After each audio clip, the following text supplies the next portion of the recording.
148 দিন পর স্বীকৃত ক্রিকেটটা খেলতে নেমেছেন, তবে নেমেই দারুণ ব্যাট করেছেন। তার ব্যাটে রীতিমতো ছক্কা বৃষ্টি। সাবির ভাই, নিজে কতটা খুশি এই ইনিংসটা নিয়ে? যদিও আপনাদের দল হেরেছে, কিন্তু আপনার ব্যাটে অনেকদিন পর রান দেখেছে। খুশি তো অবশ্যই, একটা ভালো রান করেছি। তার চেয়ে বড় বিষয়, আমার পিছে ব্যাকগ্রাউন্ড অনেকজন দোয়া করেছে, কষ্ট করেছে আমার সাথে। তাদের জন্য আমার এটা দরকার ছিল খুবই। চেষ্টা করছি নিজেকে কনফিডেন্স বিল্ড আপ করার জন্য। জি, অবশ্যই অবশ্যই, এটা হচ্ছে একটা আল্লাহর নিয়ামত। মানুষের ভালোবাসা আসলে কেউ বলতে পারবেন না যে ভাই তোকে ভালোবাসো, তো এটা আল্লাহর নিয়ামত। চেষ্টা করছি সবার সাথে মিলেমিশে থাকার জন্য। সবার দোয়া ছিল, ফ্যামিলির দোয়া ছিল, সব কিছু মিলে আমার কাছে খুব ভালো লেগেছে।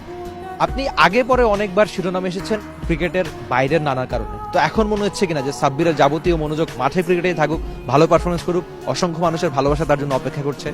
না, আগেও ছিল, এখনও আছে। আসলে মানুষের সবার কাছে সবার সময় ভালো না হতে পারে। আমি কারো হতে পারে পছন্দ, কারো অপছন্দ হতে পারে।